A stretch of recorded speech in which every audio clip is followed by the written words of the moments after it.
Bismillahirrahmanirrahim. Today my topic is first information report.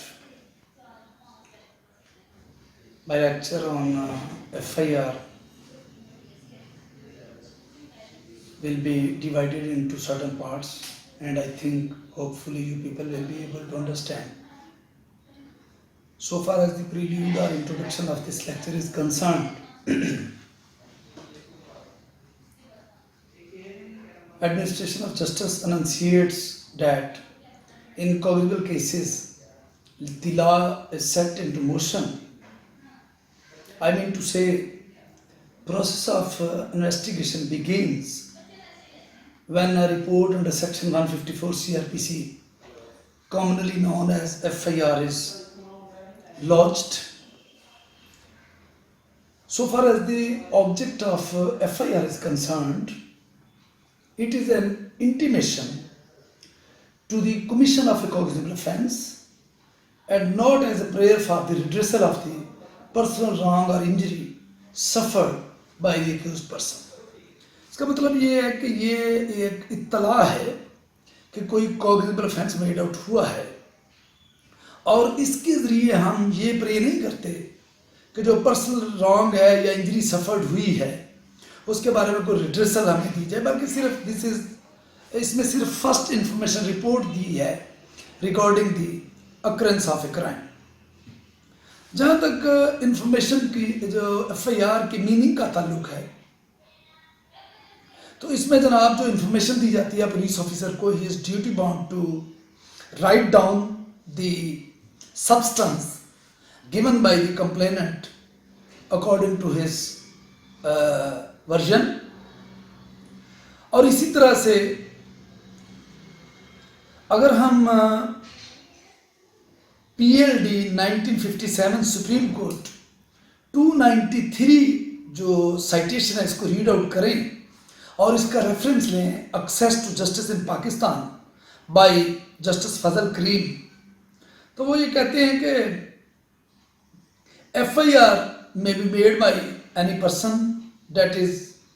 lambardar or chowkidar or even a member of public who has gained knowledge in any manner howsoever of the commission of a cognizable offence, the further pursuant of the matter by the police is a activity of the state। ये कहते हैं कोई भी शख्स जो है उसको ये हक हासिल है कि वो किसी कॉग्निजेबल ऑफेंस के बारे में इंफॉर्मेशन जो है उसको सेंड कर सकता है या इंफॉर्मेशन पहुंचा सकता है पुलिस को। तो इसके लिए कोई ज़रूरी नहीं है, कोई स्पेसिफिक शख्स नहीं है कि जिसको आप कह दें कि सिर्फ इंफॉर्मेशन जो है वही शख्स दे सकता है। So far as the object of FIR is concerned, तो प्राइमरी ऑब्जेक्ट जो है FIR का वो ये है कि आपने कॉग्निजेबल ऑफेंस के कमीशन के बारे में इत्तला देनी है पुलिस ऑफिसर को, ताकि उसको एम्पावर किया जा सके कि वो किसी पर्टिकुलर केस में इन्वेस्टिगेट कर सके। और जो मेन ऑब्जेक्ट है वो ये है कि at the earliest possible opportunity जो ऑफेंस कमिट हुआ है उसको पुलिस ऑफिसर के नॉलेज में लाया जाए ताकि law set into motion at the earliest possible opportunity हो सके। जहाँ तक इसके मकासद है तो वो टू फोल्ड हो सकते हैं। पहली बात तो ये है कि set the criminal law into motion, और दूसरा ये है to collect evidence for tracing and bringing the culprits to the justice. अब जनाब अली, जहाँ तक कंटेंट्स ऑफ द FIR का ताल्लुक है कि आप FIR में कौन कौन से जुज्व शामिल कर सकते हैं या होने चाहिए, तो इसमें जो इंसिडेंट हुआ है उसके वकूअ पजीर होने का तरीक़ेकार बयान किया जाना चाहिए, और इसमें माइन्यूट डिटेल्स जो हैं वो नहीं होनी चाहिए। जबकि एक ऐसी शख्स की तरफ से इत्तला दी जा रही है जिसने अपनी आंखों से इंसिडेंट होते हुए नहीं देखा, तो फिर उसके लिए ज़रूरी है कि वो सिर्फ जितनी इंफॉर्मेशन उसको मिली है उसके मुताबिक ही वो उसको चेकआउट करवाए और अपनी तरफ से उसमें डिलिबरेटली कोई एडिशन या डिलीशन करने की कोशिश ना करे। एक ऐसे ही FIR जो आफ्टर थॉट है, जो डिलिब्रेट करने के बाद, डिलिब्रेशन करने के बाद,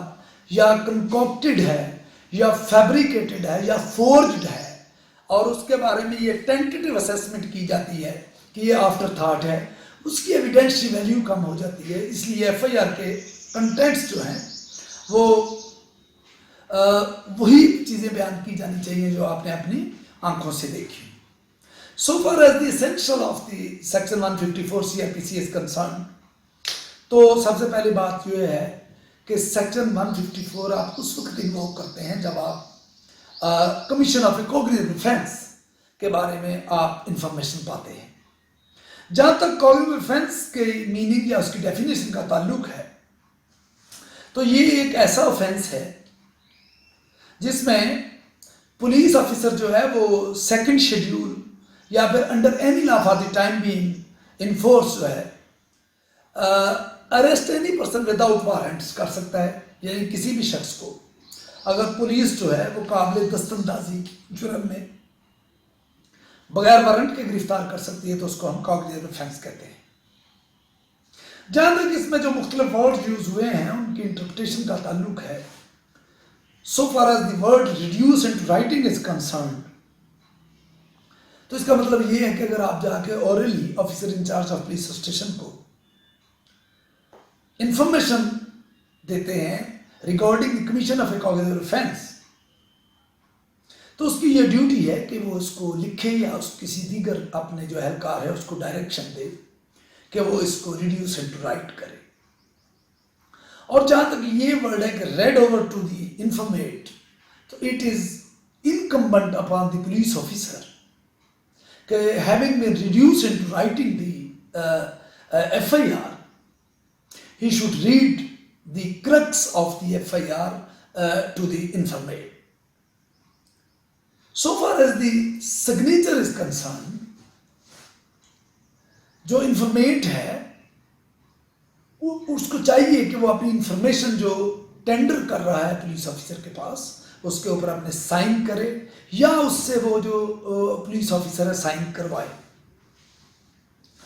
जहां तक सब्सटेंस का ताल्लुक है, तो एक ऐसा पुलिस ऑफिसर जो कि थाने में ऑफिसर इंचार्ज की जगह पर या खुद वो काम कर रहा है, तो उसकी ये ड्यूटी है कि वो सब्सटेंस ऑफ द इंफॉर्मेशन को एक ऐसी बुक में जो प्रेस्क्राइब्ड बुक है जो वहाँ पर पुलिस स्टेशन में मौजूद है उसमें भी उसका दराज करना जरूरी है। इसके बाद ये बड़ा अहम क्वेश्चन पैदा होता है जिसे हम evidential value of the FIR कहते हैं कि अदालत में FIR की शहादती वक़्त क्या है, या जब हम अदालत में पेश होते हैं तो FIR की बुनियाद पर हम क्या एविडेंशियल वैल्यू क्या एविडेंस एस्टैब्लिश कर सकते हैं। जहां तक FIR के पर्पस का ताल्लुक था तो वो ये था कि to set the law into motion, to set the criminal law into motion and to render first hand spontaneous information regarding the commission of a cognizable offense, ताकि जो पॉसिबिलिटी ऑफ फैब्रिकेशन है उसको एक्सक्लूड किया जा सके, deliberation है उसको exclude किया जा सके, जो कंकॉक्शन है उसको एक्सक्लूड किया जा सके। इसीलिए ऐसी FIR जो ऑफेंस कमिट होने के फौरन बाद दर्ज करवा दी जाती है, उसकी एविडेंशियल वैल्यू एक्सीड कर जाती है as compared to that FIR which has been lodged after few hours or after few days and it carries a great role and great weight and plays a pivotal role in criminal justice system। और ये 2011 SCMR page 45 में ये बात establish की गई है कि FIR is a founding stone of criminal case, though it is not a substantive piece of evidence, It is always used for contradicting under section 140 of QSO and corroborating under article 153 of QSO. इसमें यह बात करार दी गई है कि ये किसी भी क्रिमिनल केस में फाउंडेशन स्टोन के तौर पर काम करती है, लेकिन इसके बावजूद ये सब्सटेंटिव पीस ऑफ एविडेंस नहीं है, बल्कि ये एक corroborative पीस ऑफ एविडेंस है या कंट्राडिक्टिंग पीस ऑफ एविडेंस है। तो इसलिए इसी तरह से 2008 PCRLJ पेज 613 में हमने ये रिसर्च किया कि no investigation can be initiated without lodging of FIR, कि कोई भी पुलिस ऑफिसर FIR लॉन्च किए बगैर इन्वेस्टिगेशन नहीं कर सकता। अब अगला क्वेश्चन ये पैदा होता है कि अगर हम FIR दर्ज करवाने में डिले कर देते हैं तो उसके क्या क्या नुकसान हैं और उससे मुकदमा पर क्या असरात मरतब होते हैं। जो एक प्रॉम्प्ट FIR है वो पॉसिबिलिटी ऑफ फैब्रिकेशन को कंप्लीटली इलिमिनेट कर देती है। इसी तरह से अगर आपने अपनी FIR में जो डिले है उसको रीजनेबली एक्सप्लेन नहीं किया तो आप उसकी इंपॉर्टेंस खो देते हैं और फिर कंसल्टेशन, टेकिंग इंस्ट्रक्शंस और कैलकुलेटेड प्रिपेयर रिपोर्ट जो है वो आपके सामने आ जाती है, जिसकी एविडेंशियल वैल्यू फिर कम हो जाती है। इसी तरह से अगला हम जो इसका जुज़्व आज के इस टॉपिक का डिस्कस करने जा रहे हैं वो है इफेक्ट ऑफ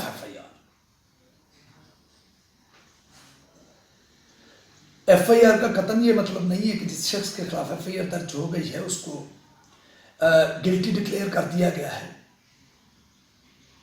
जो क्वेश्चन ऑफ गिल्ट है it entirely depends upon the investigation process. mere lodging of FIR does not convict any person or does not declare guilty any person. It is just a piece of information which may be used to contradict or corroborate the entire evidence during the course of trial. So far as the question that when we go to the police station and the officer in charge of the police station refuses to get registered the FIR, then what remedy we can avail? Cognitive case में police officer duty bound है कि वो FIR का अंदराज करे, लेकिन अगर किसी हालात में वो इनकार कर देता है तो आपके पास जो पहली अप्रोप्रिएट रेमेडी है वो है हाई कोर्ट और सेशन जज साहब, जो कि बतौर ex officio justice of peace under section 22A(6) CRPC अपनी पावर्स एक्सरसाइज कर सकते हैं to give direction to the officer in charge of a police station to get registered the FIR। इसी तरह से सेकेंडरी आप 156 सबसेक्शन 3 के तहत मैजिस्ट्रेट को अप्रोच कर सकते हैं कि वो अपनी पावर्स जो है एक्सरसाइज करें, और इसी तरह से आखिर में आप direct complaint under section 200 CRPC जो है वो मैजिस्ट्रेट साहब के पास फाइल कर सकते हैं। These are the alternative remedies as compared to the FIR। और इसी तरह से आपके पास remedy under article 199 constitution of Pakistan 1973 भी अवेलेबल है, लेकिन इसके लिए जो प्री रेक्विजिट या प्री कंडीशन है वो ये है कि ये सिर्फ उस वक्त एक्सरसाइज की जा सकती है जब आपके पास proof of non availability of adequate remedy मौजूद हो, यानी आपके पास दीगर कोई मुतबादल दादरसी मौजूद नहीं है, तो फिर आप जो constitutional jurisdiction of high court है रिट पिटीशन में वो इन्वोक कर सकते हैं। जहां तक सेक्शन 154 को अगर हम आर्टिकल 199 कॉन्स्टिट्यूशन के साथ मिला के पढ़े, it is the statutory obligation, it is either or police officer is under statutory obligation to register a case if the complaint discloses a cognizable offense। और इसमें मशहूर केस 1992 PCRLJ 1989 जो है, तो कॉन्स्टिट्यूशनली भी वो इसको FIR को दर्ज करने का पाबंद है। Now very important question, if there is an offense and there are more than one FIRs, which is called second FIR, so what are the different views regarding the lodging of the second FIR? So far as the first view is concerned, 1996 MLD, page 1490, provisions of section 154 does not empower police officer to register a second FIR in a report of same occurrence. Law never permits twice FIR to be admitted in evidence। इसमें तो उन्होंने कह दिया जी कि आप दूसरी FIR दर्ज ही नहीं कर सकते। So far as the second view, यानी 1991 PCRLJ पेज 247, इसमें ये लिखा है complainant tender supplementary statement during investigation, second statement of first information can be best treated as statement under section 161 CRPC। तो उन्होंने कहा जी आप इसको 161 के बयान के तौर पर ले सकते हैं। जहां पर थर्ड व्यू है, तो this is my own research on this topic. Recording a second FIR depends upon the facts of each case and the matter is to be seen in the context of totality of the circumstances and allegations made in second FIR। उन्होंने कहा जी हर case के अपने अपने हालात वाक़यात हैं और दूसरी FIR देते हुए आपको मुकदमे को मुकम्मल तौर पर देखना पड़ेगा। So far as the latest view is concerned, which has been narrated in 2012 PCRLJ page 677, when information is furnished regarding the commission of a cognizable offence and once FIR is recorded on the statement of informant, he cannot claim that his statement be recorded under section 154 CRPC and a fresh FIR be registered. But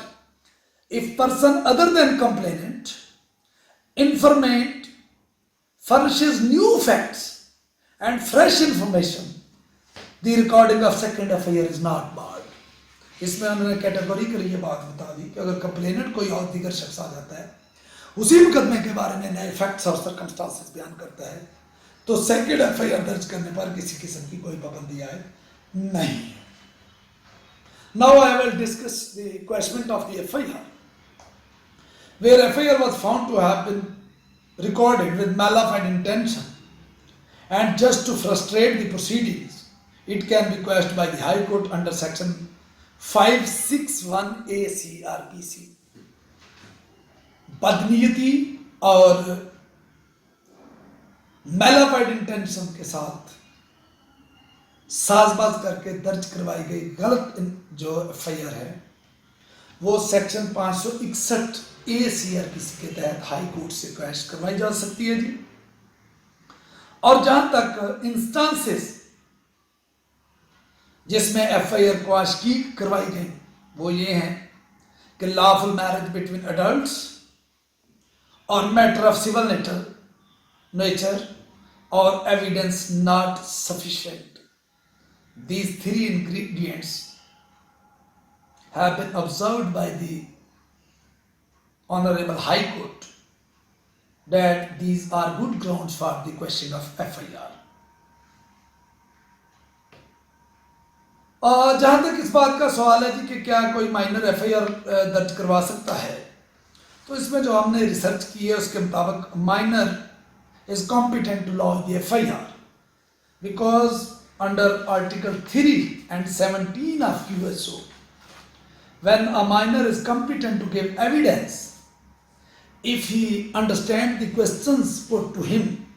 and is capable of giving rational answers to those questions, then there is no bar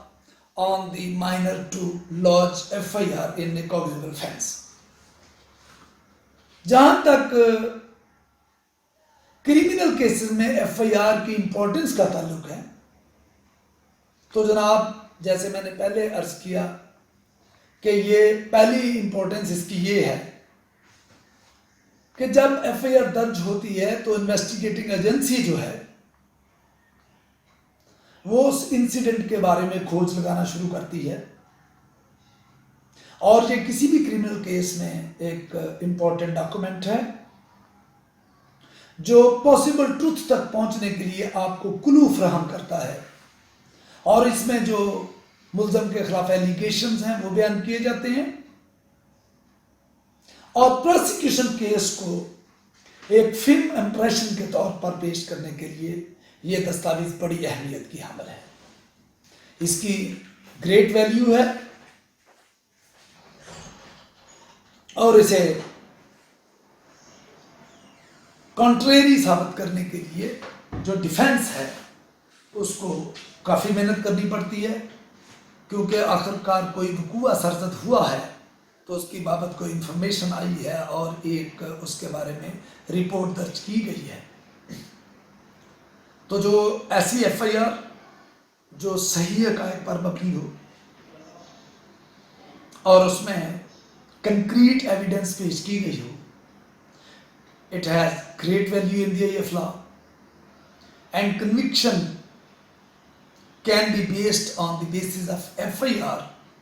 when it is corroborative with other circumstantial or direct evidence. So it has a great value in the eye of law. Before concluding my lecture, again I would like to repeat a few points. This is the first information which is given to the first time to the officer in charge of the police station, and on the basis of this information investigation commences. It relates to the cognizable offense. It is a statement which is made soon after the occurrence, because when the memory of the informant is fresh and contents of FIR cannot be used against the accused person. Secondly, the contents of the FIR cannot be used against the accused person unless and until they are proved. And it is a document which is also entered and registered, maintained at police station. It is not a detailed narration of fact, just an information. It primarily pertains to the information about the commission of a cognizable offence and contains the material facts immediately noticed by the complainant. तो इस तरह से section 155, 156, 157, 158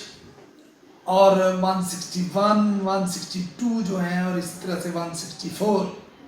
ये आगे फिर investigation का काम इसमें शुरू हो जाता है। तो कॉग्निजेबल ऑफेंस और नॉन कॉग्निजेबल ऑफेंस में जो FIR है, कॉग्निजेबल ऑफेंस में तो 154 के तहत वो दर्ज की जाती है, लेकिन नॉन कॉग्निजेबल ऑफेंस में जो इन्फॉर्मेंट है वो अपनी इंफॉर्मेशन को officer in charge of police station के पास दर्ज करवा देता है, और बाद में वो उसको फर्दर प्रोसीडिंग के लिए मैजिस्ट्रेट को रेफर कर देता है। उम्मीद है आपको आज का लेक्चर जो इन्फॉर्मेशन जिसमें मैंने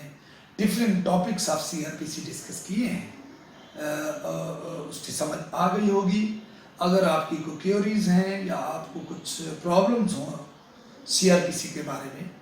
तो मैं YouTube पे भी अवेलेबल हूँ, और इसके अलावा मेरा अपना चैनल और मेरा दी कॉलेज ऑफ लॉ का चैनल जो है ये भी अवेलेबल है। थैंक यू वेरी मच, और उम्मीद है कि इंशाल्लाह इसके बाद हम जो नेक्स्ट हमारे लेक्चर्स होंगे CRPC के बारे में, उनमें कंटिन्यूटी की कोशिश करते हैं ताकि आपको स्टेप बाय स्टेप तमाम जो लेक्चर्स हैं वह पहुंचाए जाएं। मैं उम्मीद करूंगा कि आप इसमें कोई क्वेश्चन आंसर सेशन भी शुरू करें, लेकिन काफ़ी ये नोटिस किया गया है कि आप आगे से कोई क्वेश्चन नहीं भेजते, आप कोई इसको पढ़ने के बाद कोई नए थॉट्स शेयर नहीं करते। तो इस सिलसिले में इंशाल्लाह हमारी भरपूर कोशिश है दी कॉलेज ऑफ लॉ की तरफ से कि अपने स्टूडेंट्स के लिए जो है वो बेहतरीन और बेहतर से बेहतर जो लेक्चर्स हैं